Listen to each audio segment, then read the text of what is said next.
live from Go EdTech Go Studios with our first episode of the Golden League podcast. We're here today with Mike, Gil, and myself, Dina, and we're here to talk about all things Golden League. And when we're talking about Golden League, there's something that is a hot topic, and that's official shortage. So a shortage of officials, but it's not just here in the Golden League, it's across the nation. Let's take a look at a clip about what's going on across the nation. Till we got. They got more reps registered over 50 than they have under 50, which is really a bad stat. How bad? Pretty bad. I don't see a lot of younger crews, and I mean that's all through all high school sports. I think the WIA and the coaches do realize there's a problem, and I think the coaches are the best they've ever been. Today we're here with Dana, who is the assigner for the Golden League. A little bit about Dana. He is an Antelope Valley native. His real job, like some of us here on the panel, is a teacher for 31 years. Currently, he's an opportunity teacher at Lancaster High School. He's officiated football, now flag football, girls and boys volleyball, basketball, softball, baseball and track. He's been an official for 25 years. He's been the assigner, not just for the Golden League, but for the Mojave Desert.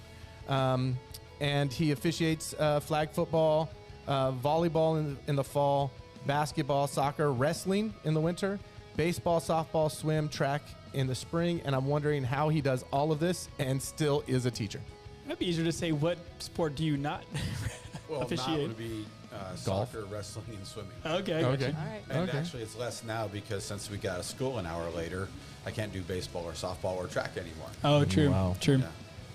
Well, good. Hey, Dana, can you tell us about the official shortage and how it's affecting the Golden League sports? Well, it's exactly what they said on the video that you showed. The average age of our officials is 57. Fortunately, I'm one of the ones that brought that down a little bit, so I'm not that old. I like how you pointed that one out. But no, COVID took a big crunch out of our numbers. Across the nation, they said like 50,000 officials retired during COVID, and it was just because the officials we've gotten old, and when they got home and with COVID, and they realized that they're old and they don't want to do anything anymore, and sitting at home isn't so bad, and a lot of them didn't come back. For us personally here in the Antelope Valley, we were down to 25 football officials. Oh, wow. And you have to have 5 on a field at a time, so we could only do 5 games on a Friday night. We're up to 40. We can do 8 games now, but even we need 55 to 60 is what we really need. Yeah, so we're out there looking for younger talent. If we can get young guys, what we really want is, if you're a high school senior this year, we want you to come be an official, especially if you play football or volleyball or basketball, because you already know those things. Because it's tough, especially in volleyball, trying to learn rotations, trying to teach rotations to people who didn't know rotations existed is intense. So if you play volleyball, we need volleyball officials because you already know what's happening. You know, everybody thinks they can play basketball or whatever, but volleyball's tough. So if you're a high school senior, we need volleyball officials especially, but softball, baseball, soccer, we need them all. So if I was looking to become an official, what are the benefits for me to be an official in the Golden League? Well, it kind of depends on where you are in your stage of life. For those of us who are at that 57 average age, it's our chance to exercise once or twice a week. So that's always there. You know, if you're the young person who still thinks going to the gym's important, you know, you're fine. But for us, it gets you some exercise, it gets you out of the house. There is financial compensation. If you do a sport, because football is so much contact and there's only 1 game a week, you know, you can make between $1,500 and $2,000 in a season.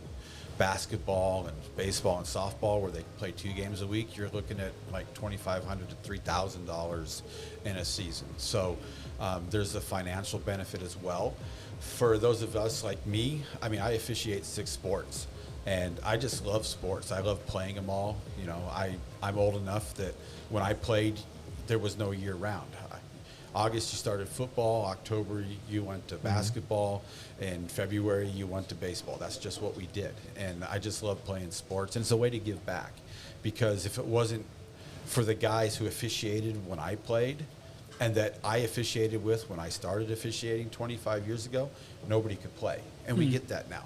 The Golden League has really helped us out by moving games for us because we don't have enough officials.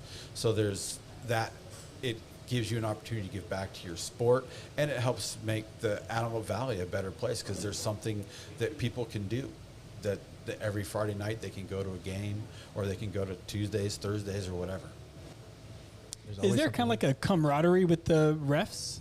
Like There a little is. That's one of the best reasons. Yeah. For me personally, football is my favorite sport because you're out there with 4 other guys, and you just spend 4 hours with guys, and hopefully you like them. But football is. Everybody thinks football is running and tackling. It is, but if you really ever actually watch a football game, you play for like 5 seconds and then you stand around for 25 seconds.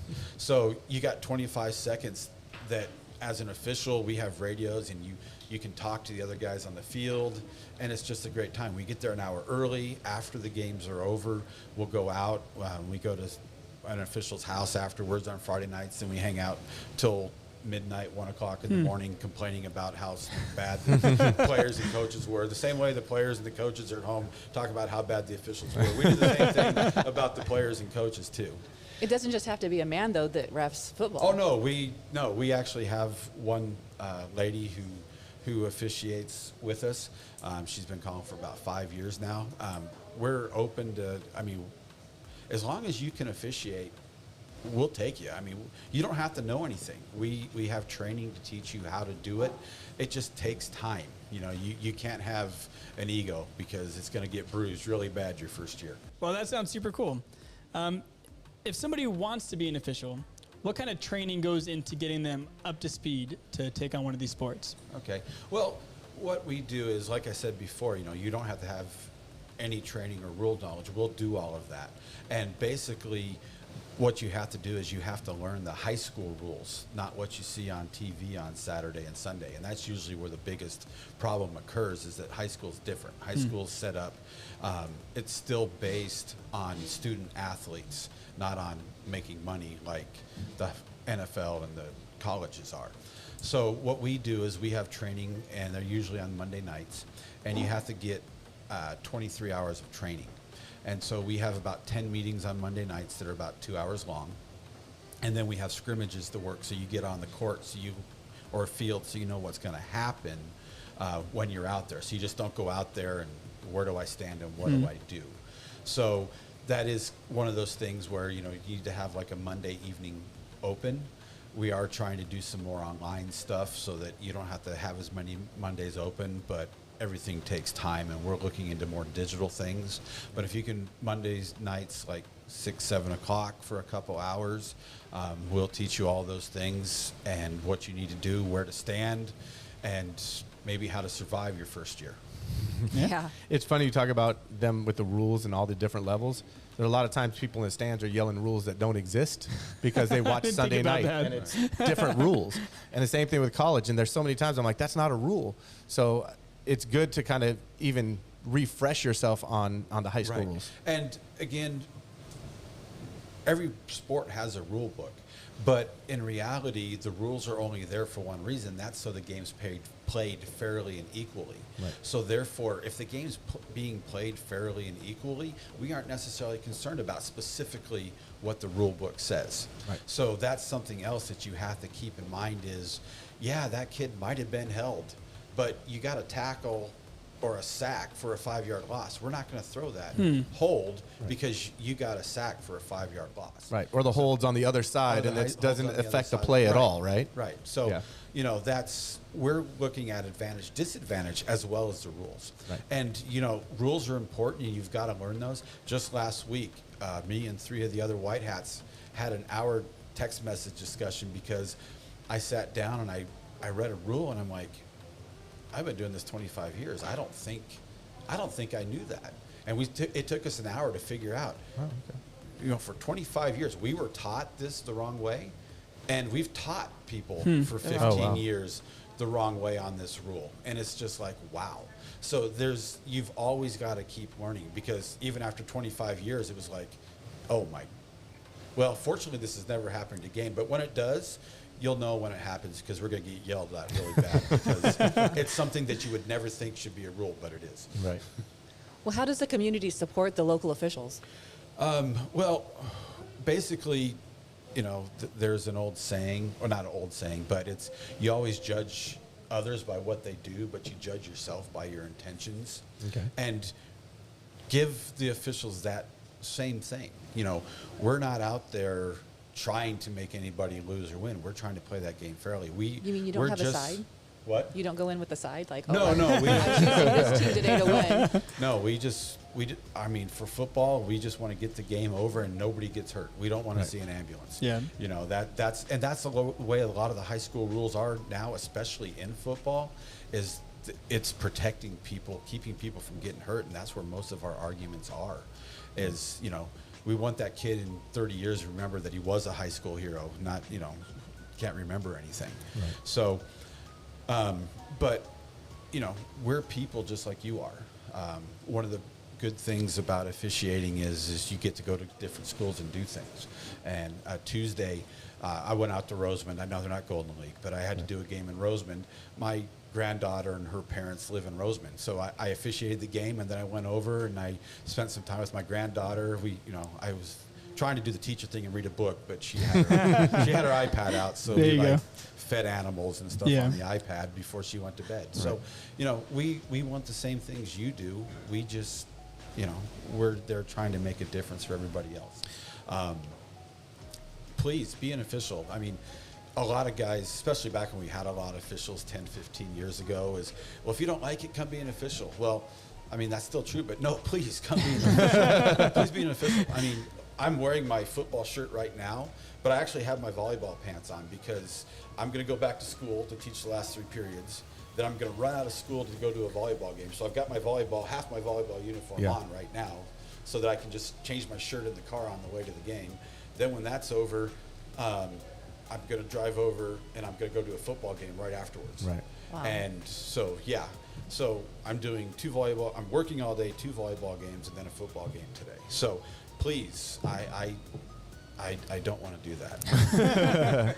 Well, That's where you guys come in. You talk a little bit about getting officials, but the retention piece, right? We're seeing. Right. I was talking to Zach Mercier at Lancaster yesterday on the phone, and he was saying that part of that is the retention because we're seeing crowds and players and things like that who aren't happy with calls, and they kind of are yelling at the refs, and nobody wants that. Yeah. So we're trying to address that in the Golden League now. But is that something that you guys speak about as officials? Yeah. First, Zach Mercier is my principal, so I need to say thank you to him for letting me be here today, getting a sub to cover my class. But yeah, that's part of it. Now, honestly, the Golden League has gotten a lot better. The coaches really aren't much of a problem anymore. There's a few guys, I won't mention any names, but there's a few guys that there are some issues, but we're doing well. But a lot of it is the fans. When you get, when you're trying to run off a field and people are leaning up against the fence yelling at you when you're running by. There's a lot of guys that don't like that. We get paid good money. It's not great money. And there's guys that who are usually our better officials. They don't need to put up with that for the money, and so they quit. Right. And if you want to be an official, that's great, but you've got to, have some thick skin, and you can't worry about making a mistake because we all do. And so therefore you have to be willing to screw it up and come back and do it again until you get it right. I've learned more from my mistakes than the actual rule. You can make a mistake, just don't make it again. Yeah, very good. You led us into the next thing is how do we sign up to be official? Now we're listening to all of this. Now how do I do that if I want to become an official? Well, what we have is we have a website. Okay. And it's there on the screen there. So there's a contact box there that you just fill out and it sends us an email. That we have to update it. That's for football and volleyball basically, but we're going to start basketball here in a couple weeks, probably the first Monday of October. So if you want to do basketball, now's the time. Same for soccer. Winter is soccer and basketball and wrestling. Also wrestling. So if you want to officiate soccer, basketball, wrestling, now's the time. Get to that website. I think we'll have a QR code to put up there that you can scan at the end. So that's the easy part. The hard part is there's always money involved. So like I said, you can make for the winter sports, you can make, you know, $2,500 or so, but you've got to have an input first. So you're going to need about $300. You have to buy a uniform, and you have to pay some fees for the assignments and stuff like that. So it's going to be about $300 to start. It's really a good return on investment. Yeah. Hey, so as we're wrapping up here, a few things before we sign off. The Golden League matchups of the week. So we got 2. If we can just maybe go real quick, if anybody has input for it, maybe 30 seconds each. We got Lancaster and Court Hill for football, Eastside versus Highland for girls volleyball. Why is that a big matchup? What do you guys think? Well, for me, the Lancaster Court Hill football, right? So Lancaster won CIF in football this year. So I think that's where we're getting all that hype from them. And then Court Hill's always had a pretty good team. They're big. They're, pretty consistent. Russ Gordon does a good job out there. Just, I think that is going to kind of define the season for both of those teams. So that's why I'm excited about that one. Good. You've got the last 2 championship schools basically playing each other next week. Yeah. What about girls volleyball? What do you guys think? Eastside and Highland. That's going to be good. Highland's they've got a good, talented senior level team. Eastside scrappy, so it should be a pretty good matchup. That there's going to be the rallies are probably going to go pretty long, and so therefore it's going to be a pretty exciting game that way. Well, sounds great. Well, hey, thank you so much, Dana, for coming out today. Really appreciate your insight on the officiating shortage, and hopefully this helps motivate some people to kind of join the team. We'd love to have, we'll take anybody. And like I said, 2 weeks basketball, and, even if you're watching this and you're a baseball, softball guy, last year, the Golden League, pretty much 90% of the JV baseball games didn't have an umpire last year because we didn't have enough. So please come out, let us work with you, and give back to your team, your community, get some exercise, make some money. Sounds good. Awesome. All right, thank you guys.